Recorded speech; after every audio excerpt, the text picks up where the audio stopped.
What's going on over here? We're just admiring some of the veggies in the garden. Lots of bees. Everywhere you look. Yeah, they love the sunflowers. It's just a beautiful day out here. Yeah. What are you doing, little Selah? The cauliflower. We should pick it, huh? Everything is looking amazing though. It is. Feels really good out here with the breeze. It's a total feeling.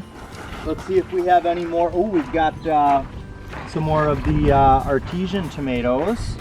So this is called tiger eye. And it's like supposed to be a small artesian, and I tried it yesterday. They're good. I really liked it. The way you eat food out here is just the face you give, like you're just about to inhale heaven. It was kind of a big one, bigger than your normal sun sugar. Selah, you gonna try it? No. I think this over here's ready, Selah. Look it.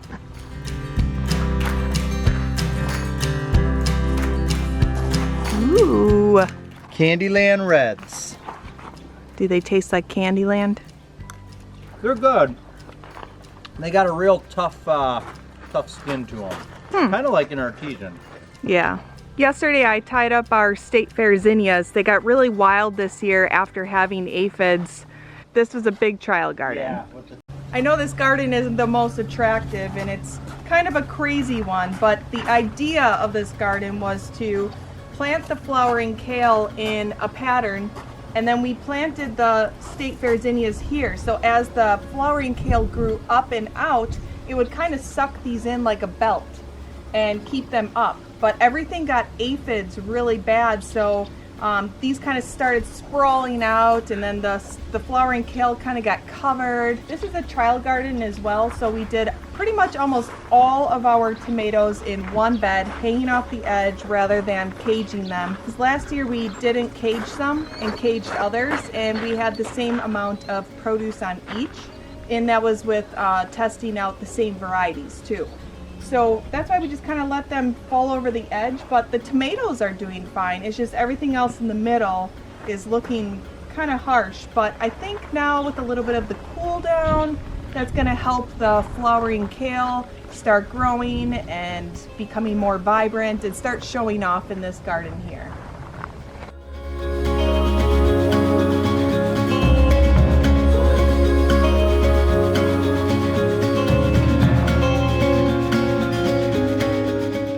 Here's the succulent container that I made in the other day's succulent video, and look how beautiful it's doing with that beautiful bouquet on top and the succulents planted in on the bottom. I can't wait for that to fill in. It's gonna look so cool with all those succulents popping out of there. Here's the sun sugar tomatoes, and there's a ton of them on there. And you know, with the sun sugars, I do sometimes like to trail these up because they produce so much fruit off of so many areas to where it is kind of nice to have them up and higher so you can, you know, grab them. But it's fine trailing off. It looks nice, but still producing. I've been really wanting to show you guys what our melon plants are looking like here. So we seeded them right on the edge, right here. And now they decided to trail all the way down the path. Yes, look at, let's see, let's take a look. Don't pull it though too hard, okay? Whoa, look at that, you found a melon. That's awesome. So that's what's really cool about growing the melons off the 2-foot high raised beds, is then they just hang there like little decorations. Did you find a little mini? Ooh, lots of little minis. Look it. Yes, lots of good ones. That's the only big one so far, huh? That's okay. Wait, is it? Yep. This is the only big one. Look at Selah. Don't pull that one. What? It's not done yet, but look at those ones. The tops have fallen. You can pull one of those. Go ahead. Go ahead. Selah's favorite job is pulling onions. Lana's joined us now. Look what Selah found. Don't take a bite out of that though, Selah. We're gonna have to cook that one now. Lana, let's show him the honeydew melon. Yeah. Where is it? Ooh, that looks so good. Are you ready to eat that? The herb garden, absolutely stunning. Been loving it. And that fennel is crazy this year. I usually kind of tie things up and manage it, but I haven't been doing that as much. Just kind of letting it do its thing. The next tour will be of the new additions, Kid Garden and Fruit Garden. These are the orange Pro Cut sunflowers. They are a cut flower variety, so they are the perfect size for bouquets. And I am going to cut some because I seeded so many, but I'm also going to leave some in the garden as well. But oh, they are just too cute.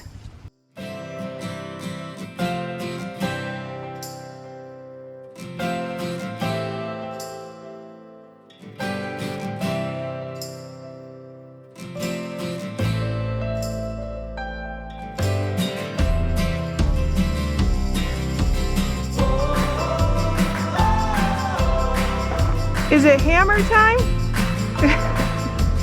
What is peanut butter?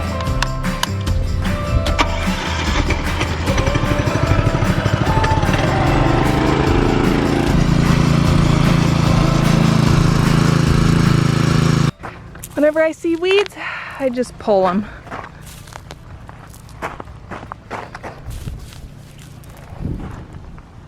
Today I'm soaking the bed, so I just put the hose in different places and move it around and then just pretty much let it sit. And then the boxes won't need watering for a few days. We haven't had rain in a while, so that's why I really have to do a good soak in there. And while that hose is going over there, I'm soaking beds over on this side with the other hose. So right now we're soaking the herb garden. Come in here and throw it in there and let it sit. Next year we're gonna definitely have to make irrigation a priority. I am burnt out from watering because we haven't had a lot of rain this year, so it would be nice to kind of have a little bit of that daily duty off of my hands a little bit.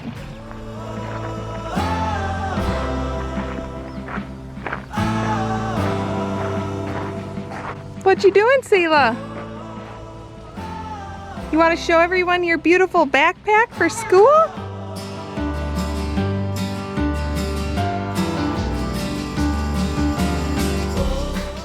Jason's out here helping now. Yep. It's not just all left up to me. It's nice to get that help. Oh gosh, this is a gorgeous view with that verbena. Giving everything a little cleaning too, hon? Yep. Getting what I can back here. Yep, that's what I do too as I water. Let it soak. Do a little cleaning. As you notice too, we're watering underneath the foliage. It's just a lot healthier for the plants. It keeps their shape nice.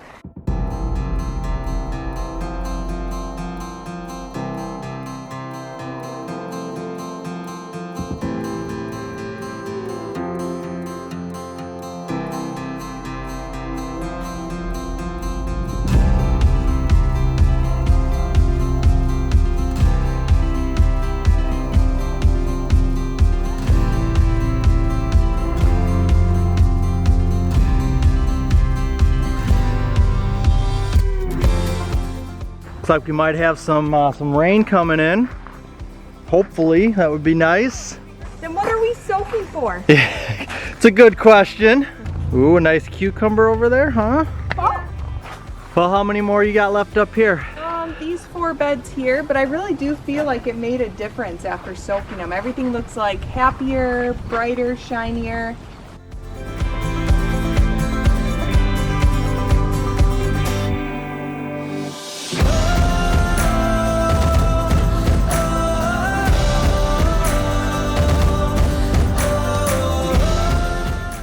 All right, I'm gonna focus in on this this foliage here. I love this combination of all these different types of leaves here with the popcorn plant and the rhubarb.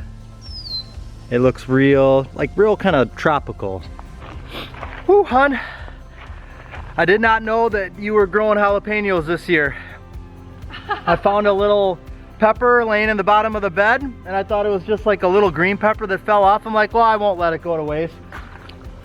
I popped the whole thing in my mouth and just started chomping like I normally do, and all of a sudden my mouth just caught on fire. Is that over there? Yeah. Yeah, that's the hotbed. Woo! Well, found another nice little surprise, well, big surprise. So the millet is at the stage where we like to start seed saving.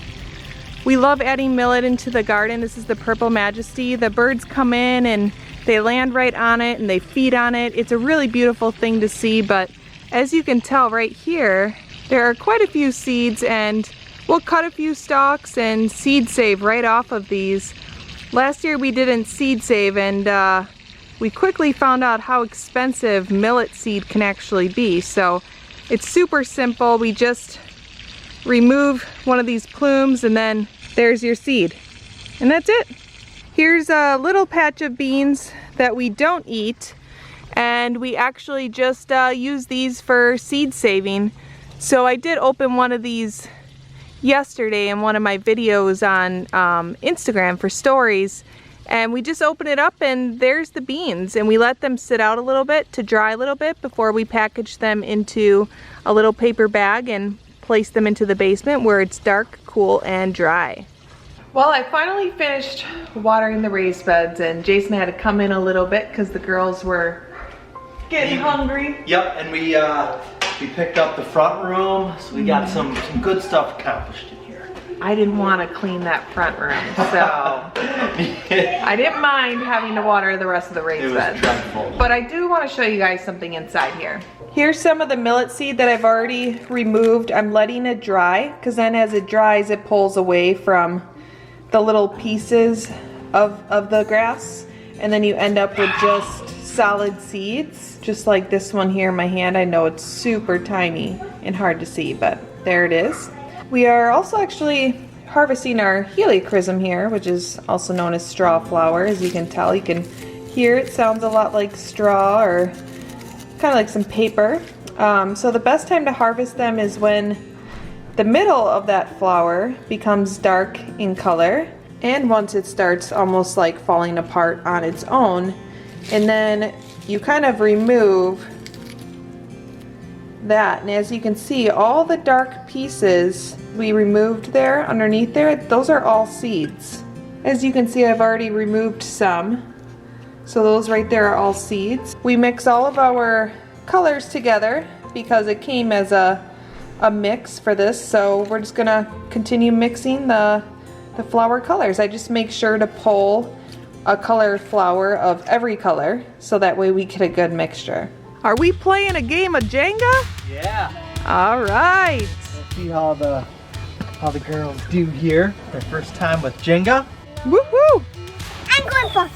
No. Each person has to take out one wood piece, and then they have to stack it on top. Whoever is the one that pulls out a wood piece and everything falls, they lose.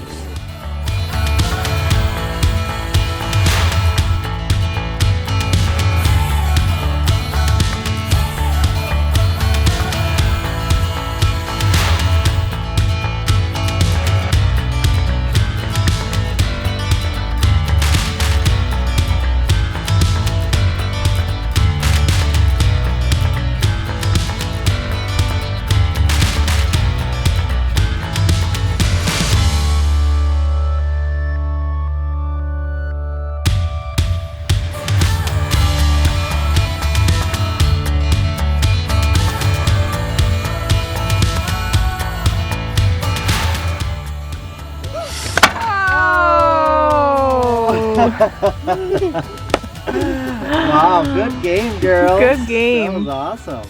Hey Fuzzy, you gonna play a good little game of Jenga with us? She can tap one out Yeah? with her paw. Oh yeah. Here she goes. She used to be a champ.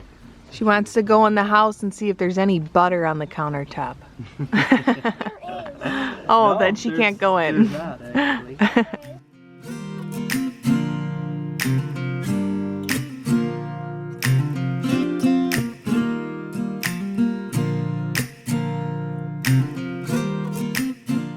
So you guys can see that I finally took the plunge and potted up our eucalyptus plant here. So it's looking a little rough, but I'm hoping it'll make it through, because when we potted up our banana tree, that looked rough in the beginning, and now look at it. So, but I just wanted to show you this area because these sunflowers aren't going to be in blossom forever. Aw, and I just love this garden here. It looks so pretty. Sayla's gonna show us how big the tropic giant cabbage is getting over here. Big else hitting it. A big what? LOL? Hey, don't push on it so hard. You're gonna break it. There is. That's huge, isn't it, Lana?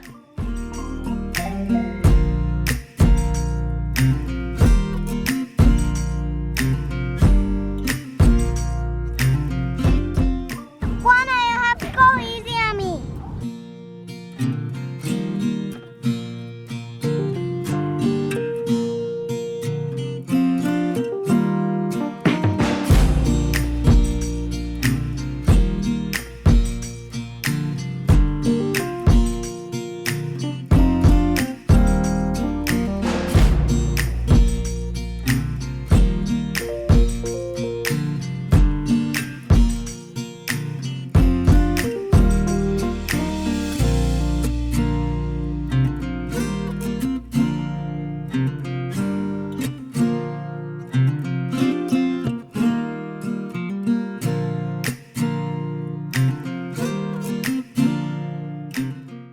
Pretend you're a bird. Woohoo! You look like a bird that has a bad wing, Lana. Sayla's flying. Feel that? Feel the breeze going through your hair? I'm sorting. I know.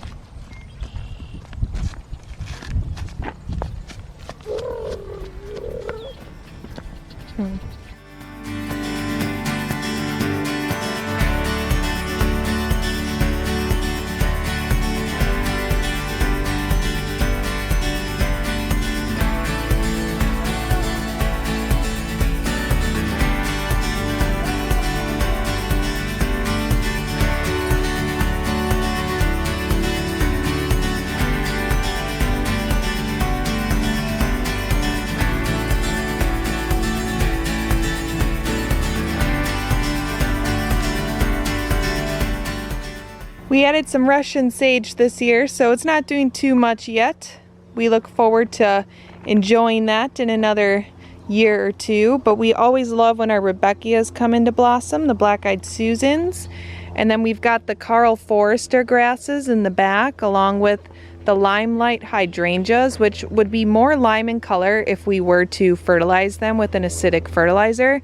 But we don't fertilize and we don't cut back our hydrangeas. They'd look probably a lot nicer if we did, but we just kind of like our perennial gardens to just be as is. This is the first year that our wisteria is setting some of these little seed pods here. But our wisteria grows up this little homemade trellis that Jason made for me, and it's been planted here for 4 years and just finally got a trellis for it last year. Every morning when I wake up, I always come out our garden door and this is the view. Just this beautiful, beautiful garden, and we really soak it all in and take it all in and really are appreciative and grateful of this. It's just wonderful because we end up with winter for so many months here in Wisconsin, and we just gotta enjoy this while it lasts. In the garden we did these little patches of dill, and we did it for the black swallowtail caterpillars. Last year we found all kinds of them on our dill, And we thought that they were monarchs. We didn't know that it's the black swallowtail, and they actually do look different. And here's one of them right there.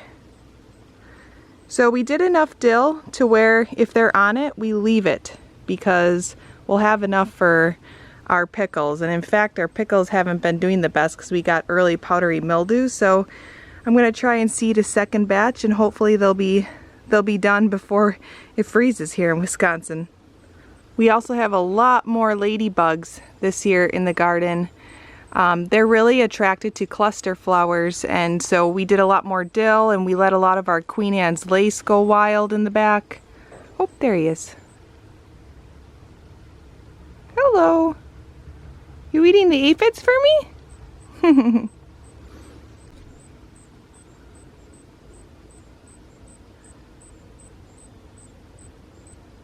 We've got 3 that I've found so far. Well, let's make that 4 now. And once the dill starts turning brown like this, you can cut it now or leave it, but get it before the seeds drop, because this will pop up everywhere.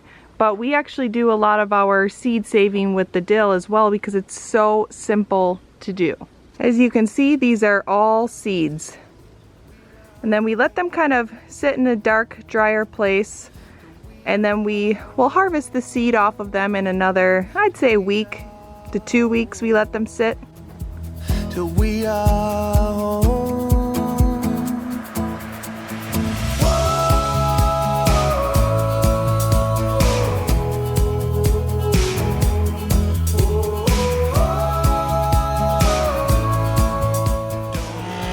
We're going out to the fall patch.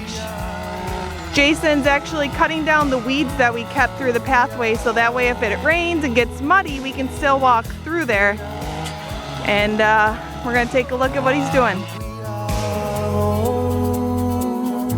Till we are